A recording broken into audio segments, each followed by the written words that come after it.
Welcome back. Pakistan ಮತ್ತೊಮ್ಮೆ ಮಗದೊಮ್ಮೆ ಭಾರತವನ್ನು ಭಿಕ್ಷೆ ಬೇಡುವಂತಹ ಸ್ಥಿತಿಗೆ ಬಂದು ನಿಂತಿರೋದನ್ನು ನೋಡಿದ್ರೆ ಖಂಡಿತವಾಗಿ ಈ ಸರ್ತಿ ಏನಾದರೂ ಒಂದು ಪಾಠ ಕಲಿಸ್ತಾರೆ ಅಂತ ಅನಿಸ್ತಾ ಇದೆ. ಮತ್ತೊಂದು ಬ್ರೇಕಿಂಗ್ ನ್ಯೂಸ್ ಇದೆ.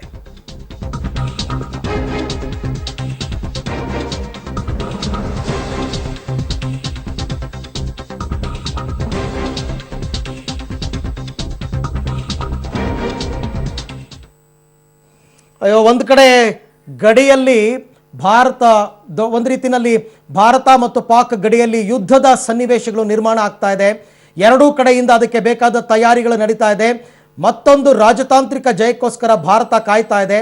ಮತ್ತೊಂದು ಕಡೆ ಭಾರತ ಯಾವ ರೀತಿಯಾದಂತಹ ಕಾರ್ಯಗಳನ್ನು ಎತ್ತಬೇಕು ಎಲ್ಲ ಕೆಲಸಗಳನ್ನು ಕೂಡ ಮಾಡಲಾಗ್ತಾ ಇದೆ. ಅದರ ಮಧ್ಯದಲ್ಲಿ ಮತ್ತೊಂದು ಬ್ರೇಕಿಂಗ್ ನ್ಯೂಸ್.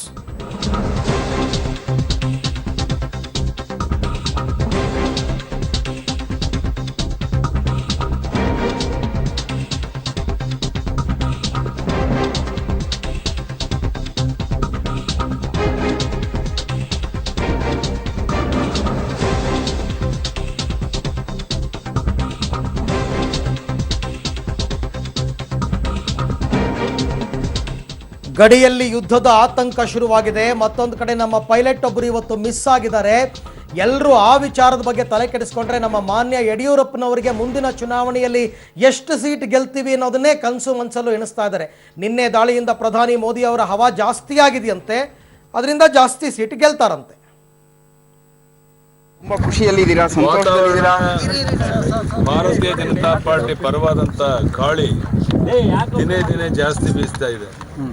ನಿನ್ನೆ ಪಾಕಿಸ್ತಾನದ ಒಳಗಡೆ ನುಗ್ಗಿ ಏನು ಉಗ್ರಗಾಮಿಗಳ 3 ನಾಶ ಮಾಡಿದ್ರು. ಇದು ಇಡೀ ದೇಶದಲ್ಲೇ ಮೋದಿಯವರ ಪರವಾದ ಅಲೆ ಹೇಳಕ್ಕೆ ಕಾರಣ ಆಗಿದೆ.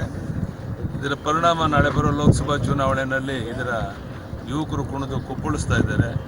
ಇದೆಲ್ಲದರ ಪರಿಣಾಮ ನಾಳೆ 22ಕ್ಕೂ ಹೆಚ್ಚು ಲೋಕಸಭಾ ಸೀಟ್ ಗೆಲ್ಲೋದಕ್ಕೆ ನಮಗೆ ಅನುಕೂಲ. ತುಂಬ ಖುಷಿ.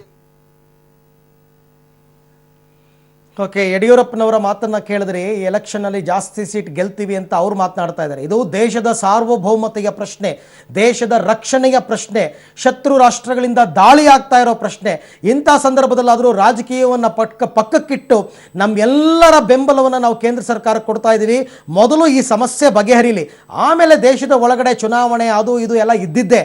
ವರ್ಷ ಚುನಾವಣೆ ನಡೀತಾ ಇರುತ್ತೆ, ಸರ್ಕಾರಗಳು ಬದಲಾಗ್ತಾ ಇರುತ್ತೆ.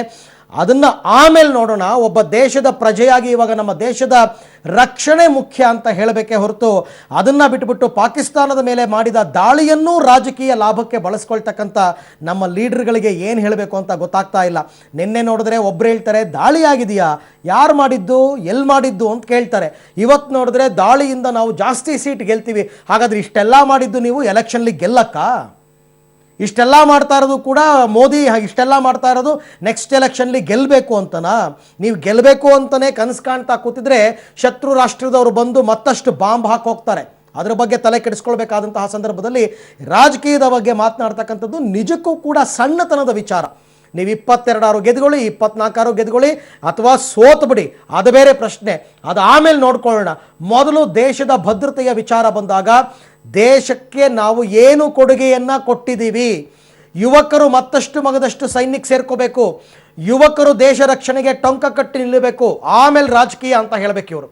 ಆದರೆ ಅದರ ಬದಲು ಮೊದಲೇ ರಾಜಕೀಯವನ್ನು ತರ್ತಾ ಇರತಕ್ಕಂಥದ್ದು ನಿಜಕ್ಕೂ ಕೂಡ ನಾಚಿಕೆಗೇಡಿನ ವಿಚಾರ. ಅದು ಯಾರೇ ಆಗಿರ್ಬೋದು, ಯಾವುದೇ ಪಕ್ಷದ ನಾಯಕರಾಗಿರ್ಬೋದು, ಇಂಥ ಸಂದರ್ಭದಲ್ಲಿ ಇದನ್ನು ಮಾತನಾಡಬಾರ್ದು.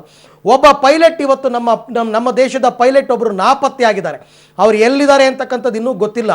ಅಕಸ್ಮಾತ್ ಏನಾದರೂ ಶತ್ರು ರಾಷ್ಟ್ರಕ್ಕೆ ಸಿಕ್ಕಾಕೊಂಡಿದ್ರೆ, ಅಕಸ್ಮಾತ್ ಯುದ್ಧ ಕೈದಿಯನ್ನಾಗಿ ಆತನನ್ನು ಮಾಡಿಕೊಂಡ್ರೆ ಆತನನ್ನು ಬಿಡಿಸ್ಕೊಂಡು ಬರೋದು ಹೆಂಗೆ, ಮುಂದೇನು ಮಾಡಬೇಕು, ಬಿಡಿಸೋದಕ್ಕೆ ಯಾವ ರೀತಿ ಒತ್ತಡವನ್ನು ಹಾಕಬೇಕು, ಇವುಗಳ ಬಗ್ಗೆ ಇವಾಗ ಎಲ್ಲ ಕಡೆ ಚರ್ಚೆ ನಡೀತಾ ಇದೆ, ಚಿಂತನೆಗಳು ನಡೀತಾ ಇದೆ. ಮತ್ತೊಂದು ಕಡೆ ನಮ್ಮ ಭಾರತೀಯ ಸೇನೆ ರೆಡ್ಡಿಯಾಗಿ ಸಜ್ಜಾಗಿ ನಿಂತಿದೆ, ಪಾಕಿಸ್ತಾನವನ್ನು ಹೊಡೆದು ಬಿಡ್ತೀವಿ ಅಂತ. ಇಷ್ಟೆಲ್ಲ ಆಗಿರೋದ್ರ ಮಧ್ಯದಲ್ಲಿ ಯಾಕೆ ಬೇಕಿತ್ತು ಈ ರಾಜಕೀಯ ಅಂತಕ್ಕಂಥದ್ದು ಪ್ರಶ್ನೆ. ಮತ್ತೊಂದು ಕಡೆ ಪಾಕಿಸ್ತಾನ, ನಾನು ಆಗಲೇ ಹೇಳ್ತಾ ಇದ್ದೆ, ಇಮ್ರಾನ್ ಖಾನ್ನ ಬೊಗಳೆ ಭಾಷಣ ಅಂತ. ಕ್ರಿಕೆಟ್ನ ಆದ ನಂತರ, ಕ್ರಿಕೆಟ್ ಮುಗಿದ ನಂತರ ಮಾತನಾಡ್ತಾರಲ್ಲ, ಹಂಗೆ ಮಾತನಾಡೋದಲ್ಲ. ಒಂದು ವಿಚಾರ ಏನು ಅಂತಕ್ಕಂಥದ್ದನ್ನು ಅರ್ಥ ಮಾಡ್ಕೊಳ್ಬೇಕು. ನೇರವಾಗಿ ಭಾರತೀಯರು ಸಹಕರಿಸಿ ದಯವಿಟ್ಟು ಶಾಂತಿ ಸ್ಥಾಪನೆಯನ್ನು ಮಾಡೋದಕ್ಕೆ ನನ್ನ ಕೈಲಾದ ಕ್ರಮವನ್ನು ನಾನು ತಗೋತೀನಿ. ಉಗ್ರರನ್ನು ನಿಗ್ರಹಿಸ್ತೀನಿ, ದಯವಿಟ್ಟು ಯುದ್ಧ ಬೇಡ ಅಂತ ಬೇಡ್ಕೋಬೇಕು ನೇರವಾಗಿ. ಅದನ್ನು ಬಿಟ್ಟುಬಿಟ್ಟು ನಾವು ದಾಳಿ ಮಾಡ್ತೀವಿ, ನಾವು ಯುದ್ಧ ಮಾಡ್ತೀವಿ, ಇಡೀ ಪ್ರಪಂಚಕ್ಕೆ ಗೊತ್ತು ನಿಮ್ಮ ಹತ್ರ ಇರ್ತಕ್ಕಂಥ ಶಸ್ತ್ರಗಳು ಎಷ್ಟು, ನಮ್ಮ ಹತ್ರ ಇರ್ತಕ್ಕಂಥ ಶಸ್ತ್ರಗಳು ಎಷ್ಟು ಅಂತ. 1:3ಗಿಂತ ಜಾಸ್ತಿ ಶಸ್ತ್ರಾಸ್ತ್ರಗಳು ಭಾರತದ ಕಡೆ ಇದೆ. ಅಂತಾರಾಷ್ಟ್ರೀಯ ಮಟ್ಟದಲ್ಲಿ ಭಾರತ ದೇಶಕ್ಕೆ ಸಪೋರ್ಟ್ ಮಾಡೋ ರಾಷ್ಟ್ರಗಳ ಸಂಖ್ಯೆ ಜಾಸ್ತಿ ಇದೆ. ಇವೆಲ್ಲವೂ ಕೂಡ ಒಂದು ದೇಶದ ಪ್ರಜಾಪ್ರಭುತ್ವ ರಾಷ್ಟ್ರದ ದೇಶದ ಪ್ರಧಾನಿಯಾಗಿ ತಮಗೆ ಗೊತ್ತಿದೆ. ಆದರೆ ಯಾವತ್ತೂ ಕೂಡ ಪಾಕಿಸ್ತಾನ ತನ್ನ ನರಿ ಬುದ್ಧಿನ ಬಿಡಲ್ಲ. ಅದನ್ನು ನೇರವಾಗಿ ಒಪ್ಕೊಳ್ಳೋದಕ್ಕೆ ಸಾಧ್ಯ ಇಲ್ಲ. ಇವತ್ತು ಬೆಳಗ್ಗೆ ಬೊಗಳೆ ಬಿಡ್ತಲ್ಲ, ನಾವು ಅಷ್ಟು ಹೊಡೆದಾಕಿದ್ದೀವಿ ಇಷ್ಟು ಹೊಡೆದಾಕಿದ್ದೀವಿ ಅಂತ, ಅದೇ ರೀತಿ ಬೊಗಳೆ ಬಿಟ್ಕೊಂಡೇ ಕೂತಿರಬೇಕು. ಪಾಕಿಸ್ತಾನ, ನಾವು ಪುಲ್ವಾಮಾ ಅಟ್ಯಾಕ್ ಆದಾಗ ಕೇಳಿದ್ವಿ ಕೇಂದ್ರ ಸರ್ಕಾರನ, ಯಾವಾಗ ಪ್ರತೀಕಾರ ಅಂತ. ಹಾಗೇನೆ ನಿನ್ನೆ ಭಾರತ ಅಟ್ಯಾಕ್ ಮಾಡಿದ್ಮೇಲೆ ಪಾಕಿಸ್ತಾನದ ಜನರು ಕೇಳಿರ್ತಾರೆ ಇಮ್ರಾನ್ ಖಾನ್ನ, ಏನು ಮಾಡ್ತಾ ಇದ್ದೀರಾ ನೀವು, ನಿಮ್ಮ ಆಡಳಿತ ಬಂದ ಮೇಲೆ ನಮ್ಮ ದೇಶದ ಹೋಗಿದ್ದಾರೆ ಅಂತ ಅವ್ರಿಗೆ ಉತ್ತರ ಕೊಡಬೇಕಲ್ಲ. ಅದಕ್ಕೋಸ್ಕರ ಇವತ್ತು ನಾವು ಹೋದ್ವಿ, ಭಾರತದ ವಿಮಾನಗಳನ್ನ ಹೊಡೆದುರುಳಿಸಿದ್ವಿ, ಹಾಗೆ ಹೀಗೆ ಬೇಕಾದ ಸುಳ್ಳನ್ನು ಬಿಟ್ಕೋಬೋದು.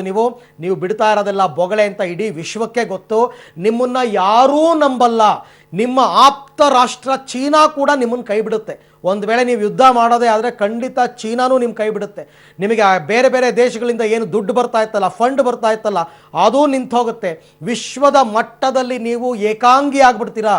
ಯಾಕೆ ಅಂದರೆ ಯಾವತ್ತೂ ಸತ್ಯಕ್ಕೆ ಜಯ. ಭಾರತ ಯಾವತ್ತೂ ಸತ್ಯದ ಜಾಗದಲ್ಲೇ ಇದೆ. ಅಸತ್ಯವನ್ನು ಆಡ್ತಕ್ಕಂಥದ್ದು, ಟೆರರ್ಸ್ಗಳನ್ನ ಬಿಟ್ಟು ಅಶಾಂತಿಯನ್ನು ಉಂಟು ಮಾಡ್ತಕ್ಕಂಥದ್ದು ನರಿ ಬುದ್ಧಿ. ಆಮೇಲೆ ಡೈರೆಕ್ಟ್ ಫೈಟ್ ಇಲ್ಲ, ಎಲ್ಲವೂ ಇಂಡೈರೆಕ್ಟ್ ಫೈಟ್. ಆರಂಭದಿಂದ ಇಲ್ಲಿ ತನಕ ನಿಮಗೆ ಸಾಕಷ್ಟು ಬಾರಿ ಬುದ್ಧಿ ಕಲಿಸಿದ್ದಾಯಿತು. 65ರಲ್ಲಿ ಬುದ್ಧಿ ಕಲಿಸಿದ್ದಾಯಿತು, 71ರಲ್ಲಿ ಬುದ್ಧಿ ಕಲಿಸಿದ್ದಾಯಿತು, ಕಾರ್ಗಿಲ್ ವಾರ್ನಲ್ಲಿ ಹೊಡೆದು ಕಳಿಸಿದ್ದಾಯಿತು.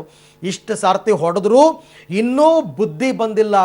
ಜಟ್ಟಿ ಬಿದ್ದರೂ ಮೀಸೆ ಮಣ್ಣಾಗಿಲ್ಲ ಅಂತಕ್ಕಂಥ ಬುದ್ಧಿ ಇದ್ದರೆ ಅದಕ್ಕೆ ಯಾರೂ ಏನೂ ಮಾಡೋಕ್ಕಾಗಲ್ಲ. ನಿಜ, ಯುದ್ಧ ಆಯಿತು ಅಂತಂದಾಗ ನಿಮ್ಮದೊಂದು 10 ವಿಮಾನ ಹೋದಾಗ ನಮ್ಮದೊಂದು 2 ವಿಮಾನ ಹೋಗುತ್ತೆ, ಇಲ್ಲ ಅಂತಲ್ಲ. ಯುದ್ಧ ಅಂದರೆ ಹಾಗೇನೆ. ಆದರೆ ಹಂಗನ್ಬಿಟ್ಟು ಭಾರತವನ್ನು ಇಮ್ರಾನ್ ಖಾನ್ ತಪ್ಪು ಲೆಕ್ಕಾಚಾರ ಹಾಕ್ತಾ ಇದ್ದಾರೆ. ಅವ್ರು ಹೇಳಿದ್ರಲ್ಲ, ನೀವು ನಮ್ಮನ್ನು ತಪ್ಪಾಗಿ ಲೆಕ್ಕಾಚಾರ ಮಾಡ್ತಿದ್ದೀರಾ ಅಂತ. ಸತ್ಯವಾದ ವಿಚಾರ ಏನಂದರೆ, ನೀವು ಅಂಡರ್ ಎಸ್ಟಿಮೇಟ್ ಮಾಡ್ತಾ ಇದ್ದೀರಾ ಭಾರತದ ಶಕ್ತಿ ಸಾಮರ್ಥ್ಯ ಏನು ಅಂತ. ಇವತ್ತು ಬೆಳಗ್ಗೆ ಬಂದಿದ್ವಲ್ಲಪ್ಪ 3 ನಿಮ್ಮ F-16 ಯುದ್ಧ ವಿಮಾನಗಳು, ಅದು ಗೊತ್ತಾಗಿರಬೇಕಲ್ಲ. ನಿಂತ್ಕೊಳ್ಳೋಕ್ಕೂ ಆಗದೇನೆ ಹೆದರ್ಕೊಂಡು ಓಡೋಗಿವೆ 2 ವಿಮಾನ, ಒಂದನ್ನು ಹೊಡೆದುರುಳಿಸಿದ್ದೀವಿ. ಅದು ಕೂಡ ಎಲ್ಲವೂ ನಡೆದಿರ್ತಕ್ಕಂಥದ್ದು ಫ್ರ್ಯಾಕ್ಷನ್ ಆಫ್ ಸೆಕೆಂಡ್ಸ್. ಆಮೇಲೆ ನಿನ್ನೆ 21 ನಿಮಿಷದಲ್ಲಿ 3 ಉಗ್ರ ಶಿಬಿರಗಳ ಮೇಲೆ ದಾಳಿಯಾಗಿದೆ. ನಿಮ್ಮ ಜಾಗಕ್ಕೆ ಬಂದು ನಿಮ್ಮನ್ನ ಹೊಡೆದೋಗಿದ್ದಾರೆ ನಮ್ಮ ವಾಯುಸೇನೆಯವರು. ಇಷ್ಟೆಲ್ಲ ಆದರೂ ಕೂಡ ಇನ್ನೂ ನಿಮ್ಮನ್ನು ತಪ್ಪಾಗಿ ನಿಮ್ಮ ಲೆಕ್ಕಾಚಾರ ಎಲ್ಲ ಹಾಕಿ ಚುಕ್ತಾ ಮಾಡಿ ಇಟ್ಬಿಟ್ಟಿದ್ದೀವಿ.